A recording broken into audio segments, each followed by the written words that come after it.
The airport buzzed like a hive, announcements blaring, rolling suitcases clattering, the smell of burnt coffee thick in the air. I stood at the check-in counter with my small, worn-out luggage, pretending I didn't hear my father's voice slice through the noise behind me.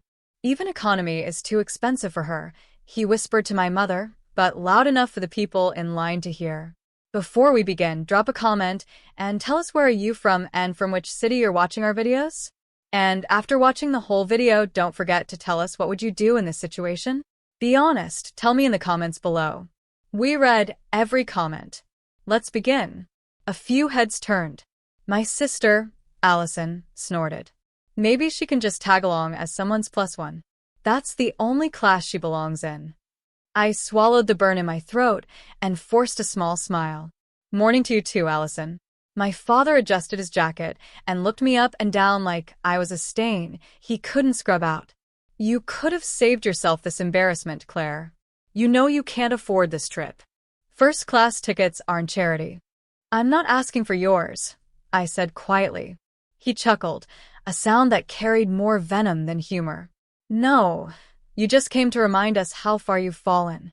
The gate agent handed my mother her boarding passes with a polished smile. My parents and Allison moved toward the VIP lane, their designer luggage wheels gliding across the floor like they belonged on red carpets. I stayed behind, still waiting, still silent. But deep inside, there was no anger, just a steady calm. Because this time, I wasn't the same daughter they had thrown away 3 years ago. My family didn't know who was coming for me. "Claire Lawson," a crisp voice called out. I turned. A young gate attendant stood by the private security corridor, holding a tablet. Her expression shifted instantly when she saw me. "Ma'am, right this way, please. Your transport has arrived." My father froze mid-step. "Her what?" The agent hesitated, glancing at him before repeating carefully, "Her transport, sir. The commander sent for her personally." Before they could react, a low rumble echoed across the hall. Heads turned as 2 airport security officers stepped aside, and a tall man in a dark jacket strode through the VIP entrance. Broad shoulders, crisp posture, and a face that made people move without him saying a word. Ryan Lawson, my husband. His presence silenced the entire area. The gate agent straightened and one even stammered, "Commander Lawson, sir, your jet's ready at Hangar 3. Ryan's eyes found mine instantly, steady, protective, warm beneath the steel.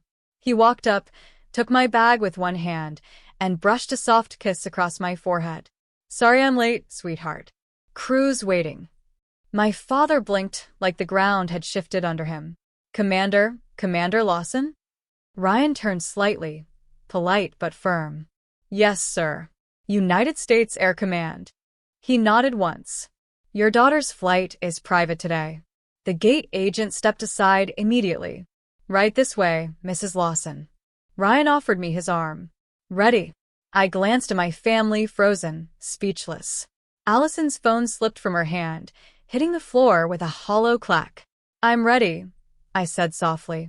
As we walked past, I caught my father's reflection in the glass, jaw tight, eyes wide, the same man who once said I'd end up begging for help.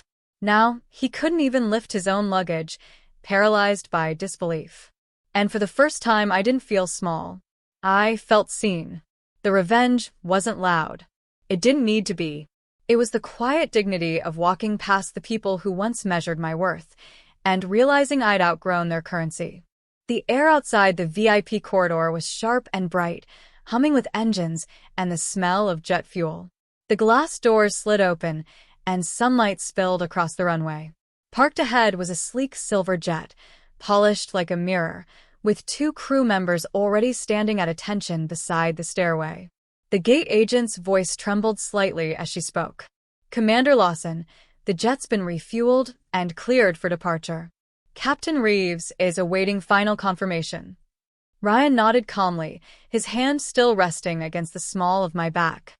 "Thank you." Then, with a faint smile that always carried both warmth and authority, he turned to me. "After you, Mrs. Lawson." Every word, every gesture, seemed to pull the air out of the space around us.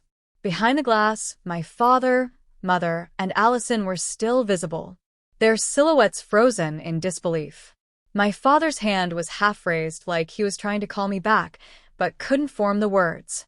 Allison stood gaping, her sunglasses dangling uselessly from her fingers. My mother had that familiar, polite smile, but it trembled now, the kind that barely hides regret. I didn't wave. Ryan guided me forward, his fingers brushing mine. "You okay?" he asked softly. "Better than I've ever been," I said, my voice steady. It was the truth. Every step toward that jet felt like reclaiming the pieces of myself I had lost to their laughter. The girl they called a disappointment, the daughter who wasn't family material, the sister who would never marry up. They'd stripped me of pride once. Today, I was taking it back. The crew saluted as Ryan and I approached. "Good morning, Commander Lawson," they greeted in unison. He nodded in acknowledgement. "Good morning, team. Let's get her comfortable. We'll be wheels up in 10. "Yes, sir." Ryan turned to me again, his voice softening. "You sure you're ready for this flight?" I smiled faintly. "You mean watching my family realize what respect looks like?" "Yeah. I think I can handle that." He chuckled under his breath. "That's my girl." Inside, the jet gleamed. Cream leather seats, golden light pouring through oval windows, polished wood accents.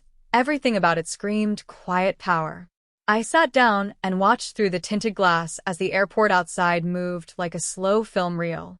My family had just reached the end of the VIP line, their expressions pale and disoriented.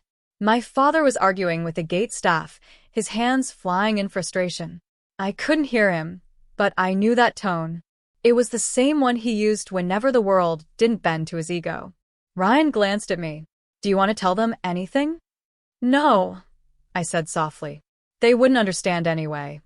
He tilted his head, studying me. "Then let them wonder." I nodded, my eyes drifting back to the window. My father's expensive watch glinted in the sunlight as he pointed at the runway, realizing, too late, that the jet they were watching was mine. Their expressions were priceless.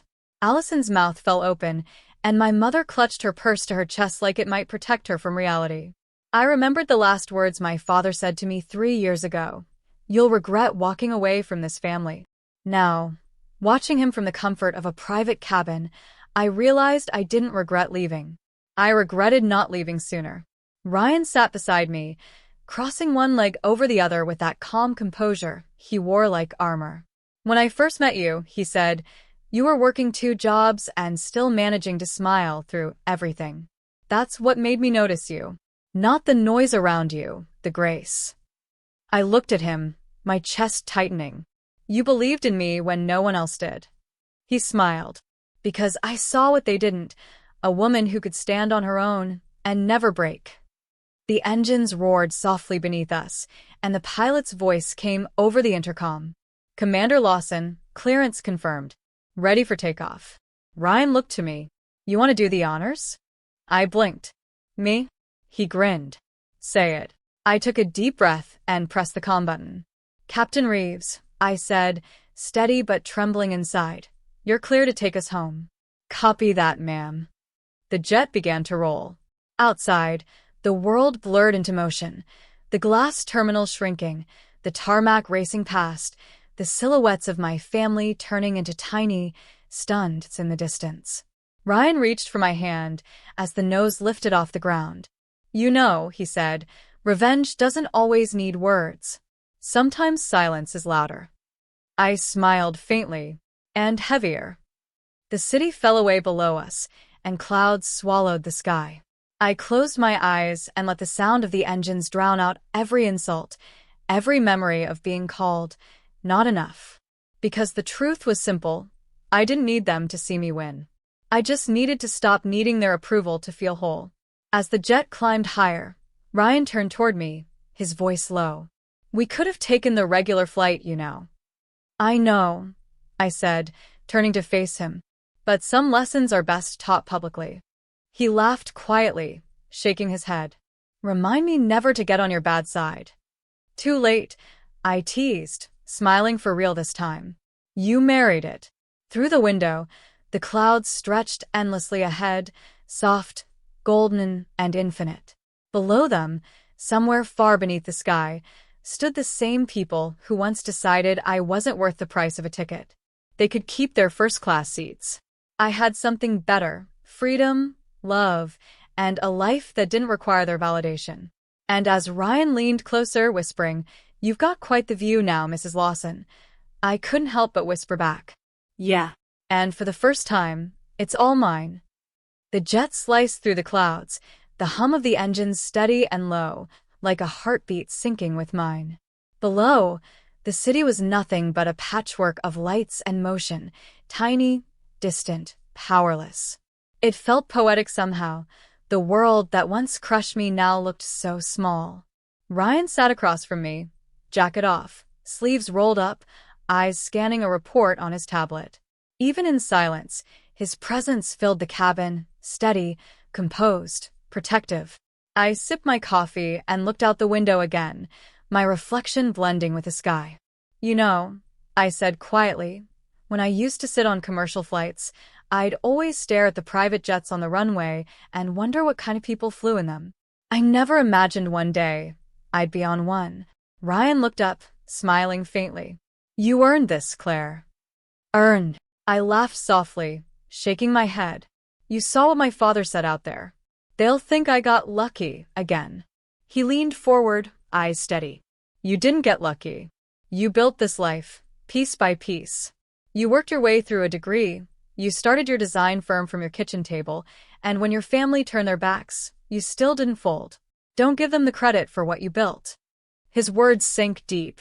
I'd heard him say things like that before, but today they hit differently, maybe because I finally believed them. I used to think I needed to prove myself to them, I admitted. Every achievement, every step forward, I wanted them to see it, to say they were proud. Ryan tilted his head slightly. "And now?" I looked out the window again. "Now I realize pride doesn't mean much when it's conditional." He smiled faintly, reaching across the table to touch my hand. "You're stronger than any of them, you know that?" I squeezed his hand gently. I used to feel small around them. Today, I didn't. The jet tilted slightly as it began to level off, the captain's voice coming through the speaker. "We're cruising at 40,000 feet, Commander. Smooth air all the way to New York." Ryan pressed the comm button. "Thank you, Captain. Maintain course." I watched him as he spoke, so calm, so confident. There was something grounding about him. I remembered the day I met him 3 years ago at a small community event where I was displaying my first few designs. My booth was practically empty, while others were crowded. Then he showed up, this quiet man in uniform who spent half an hour looking through my sketches like they were blueprints for something more. When I told him I couldn't even afford proper printing paper, he smiled and said, "Then we'll start with what we have." That's how everything began, with belief, not wealth. The intercom chimed again. "Commander, we'll be landing in 40 minutes. Estimated ground temperature in New York is 72 degrees. Ryan glanced at me. "You still okay?" "Better than okay," I said. "But I keep thinking about their faces back there." He chuckled. "Hard to forget." "It's not revenge I wanted," I said quietly. "I just wanted them to stop seeing me as the failure, the one who didn't fit into their perfect picture." Ryan leaned back. "Sometimes you don't need to fit in. You just need to outgrow the frame." I smiled faintly at his words. Outside, clouds drifted past like white mountains. The sunlight flickered across the cabin floor, warm and golden. For the first time in years, my heart felt light, not because they finally saw my worth, but because I no longer needed them to. A soft knock on the cabin door interrupted us. A flight attendant peeked in. "Commander, we're approaching airspace clearance for private hangar entry. Should I notify ground transport?" "Yes," Ryan said, then looked at me. "Your team's meeting us there." "My team?" He smiled. "You've got 2 new clients waiting at the design office tonight. Apparently, they were impressed with your last portfolio." I blinked in surprise. "You didn't tell me that." He shrugged. "Didn't want to distract you from your moment." I laughed softly. "You're impossible." As we descended, the skyline of New York rose beneath us, tall, sharp, beautiful. I thought about all the nights I'd stayed awake sketching designs by candlelight, dreaming of seeing my name on something that mattered. Now I was flying over the same city that once rejected me. And I wasn't scared anymore.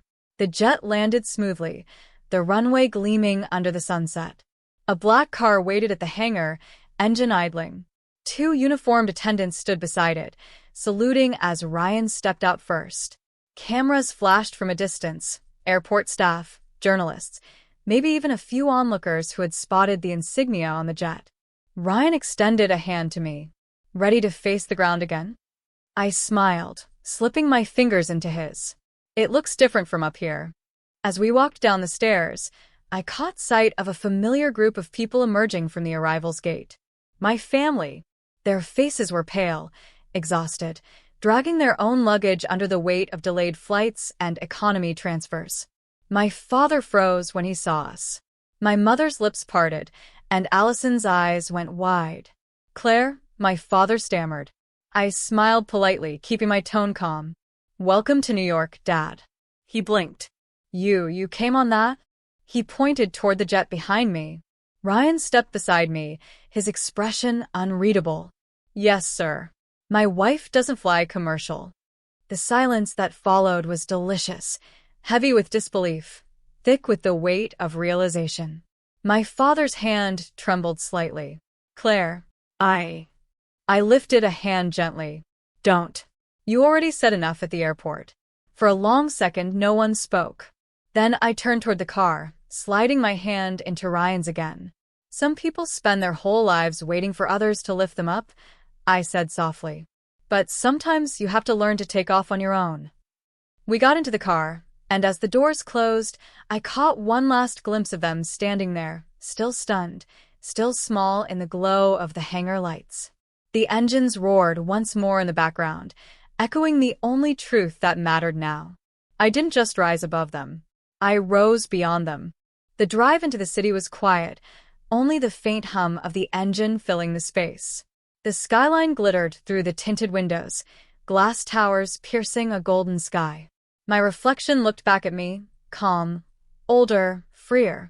Ryan rested one arm behind me, his hand lightly brushing my shoulder.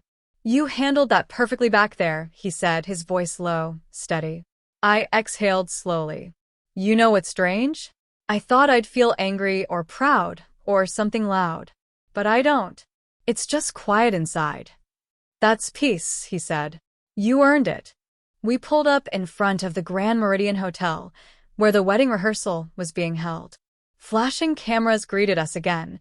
Reporters had caught word that Commander Lawson's jet had arrived. Ryan stepped out first, his posture effortlessly commanding, then offered his hand to me. As I stepped onto the carpet, whispers rippled through the crowd. Someone muttered, "That's her?" Another whispered, "That's the girl her family said was broke?" I didn't need to respond. The truth spoke for itself. Inside the ballroom, chandeliers blazed, and soft music filled the air. My father stood near the buffet, drink in hand, pretending not to see me. My mother glanced over, but looked away just as fast. Allison clutched her clutch, so tightly her knuckles went white. Ryan leaned close, his lips near my ear. "Want to leave?" I smiled faintly. "No. I want to be here." Just quietly. The same people who once laughed at my simple dresses were now shifting uncomfortably as I passed in a floor-length satin gown. I didn't need diamonds or dramatics.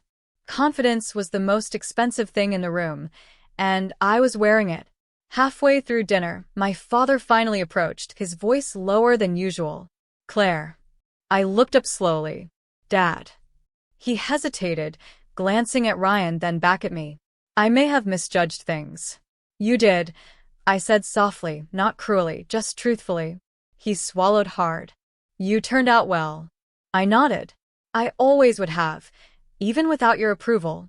He looked down, ashamed, and for a moment, I saw something I never had before: regret. Not the kind that fixes anything, but the kind that quietly admits defeat. "Claire," my mother began, forcing a shaky smile. "We didn't mean." "Yes, you did," I interrupted gently. "And that's okay. Because now I don't need you to mean otherwise." She froze. Ryan placed his hand on mine. "We should go," he said softly.